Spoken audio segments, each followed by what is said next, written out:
Covid महामारी corona से और अब तो काफ़ी निजात पाए हैं, राहत पाए हैं, लेकिन साथ ही जो हमारे ट्रांसपोर्ट थे, टूरिज्म विभाग था, ऐसे उनको काफ़ी कठिनाइयाँ आर्थिक दृष्टि से दिक्कतें आई हैं।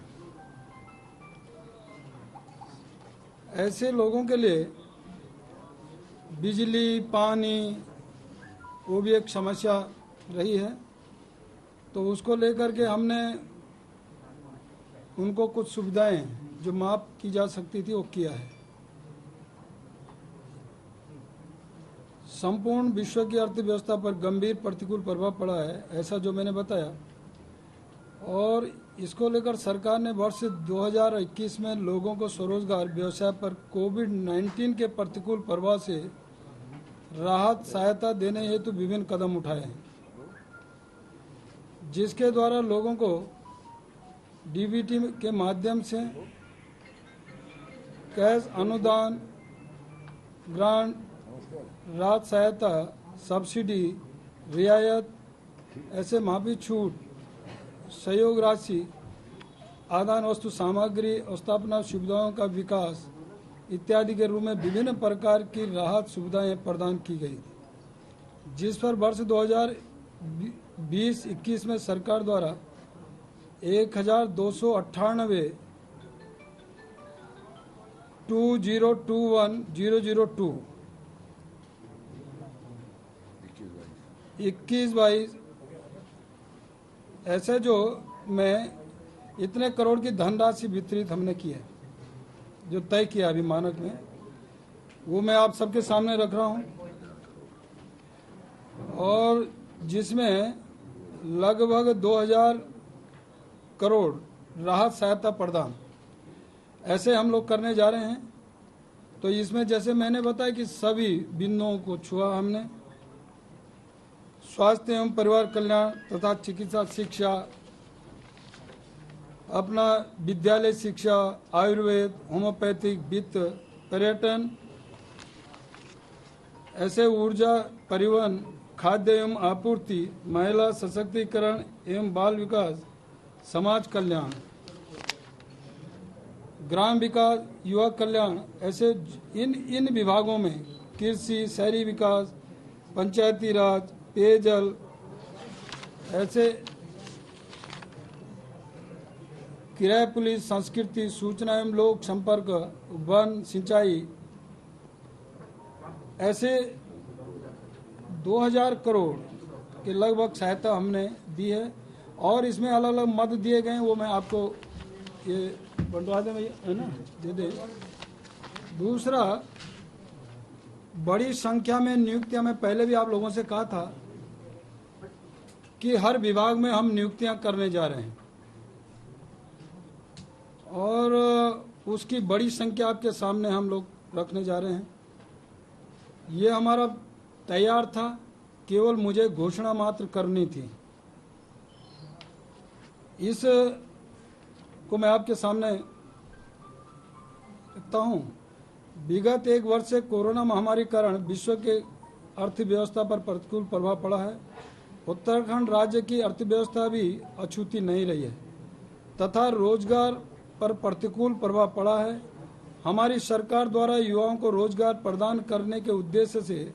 राजकीय विभागों में सीधी भर्ती रिक्त पदों को भरने की प्रक्रिया को आगामी 6 माह में पूर्ण कर बेरोजगार युवाओं को 20,000 नियुक्तियां प्रदान करने का प्रयास किया है। इसमें विद्यालय शिक्षा 5,499 पद, चिकित्सा एवं स्वास्थ्य 2,918 पद, वन 2,560 पद, ऊर्जा 2,021 पद, चिकित्सा शिक्षा 1,968 पद, पुलिस 1,530 पद, राजस्व 789, शहरी विकास 872, उच्च शिक्षा 698, सिंचाई में 786 पद, पशुपालन में 300 पद, कृषि में 470 पद, ग्राम्य विकास में 474 पद, लोक निर्माण विभाग में 312 पद, पंचायती राज में 353 पद, उद्यान में 314 पद, खाद्य सुरक्षा एवं दवा नियंत्रण 46 पद, पेयजल 100 पद, समाज कल्याण 103 पद, जनजाति कल्याण 158 पद 55 पद, खाद्य एवं नागरिक आपूर्ति 82 पद, ऐसे 22,340 ऐसी ये संख्या हमारी बनती है। और साथ ही कक्षा 11 व 12 के विद्यार्थियों के लिए अपना लैपटॉप, टैबलेट ये हमने किया है। तो मैं सोचता हूँ कि इतनी बड़ी संख्या में हमने नियुक्तियां देने जा रहे हैं और साथ ही कोविड महामारी से जिस तरह प्रभाव पड़ा, मैंने कहा कि पर्यटन, ट्रांसपोर्ट, ऊर्जा, पानी, ऐसे उन लोगों को हमने राहत दी है, छूट दी है, टैक्स माफ किया है। उनके कर्मचारियों, वर्करों के होटल्स के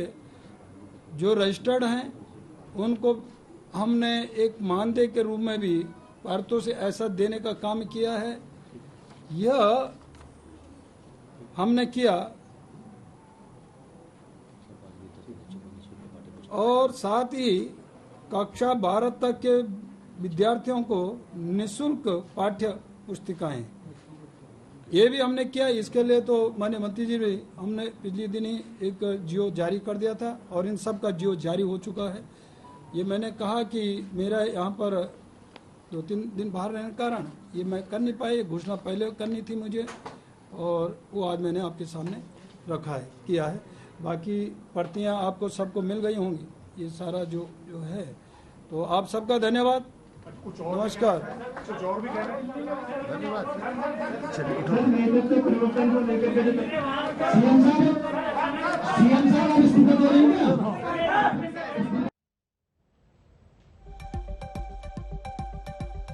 इस्तीफे का ऐलान तो नहीं किया उत्तराखंड के मुख्यमंत्री तीरथ सिंह रावत ने, लेकिन अपने पद से इस्तीफे की पेशकश अवश्य उन्होंने कर दी है। लेकिन ये जो प्रेस कॉन्फ्रेंस की उसमें उन्होंने अभी तक जो उन्होंने काम किया है 6 महीने के अंदर, मुख्यमंत्री बनने की अपनी उपलब्धियां बताई हैं, अपनी योजनाएं बताई हैं और इस्तीफे की पेशकश उन्होंने बीजेपी अध्यक्ष जेपी नड्डा को की और थोड़ी देर में इस्तीफे का ऐलान भी कर सकते हैं।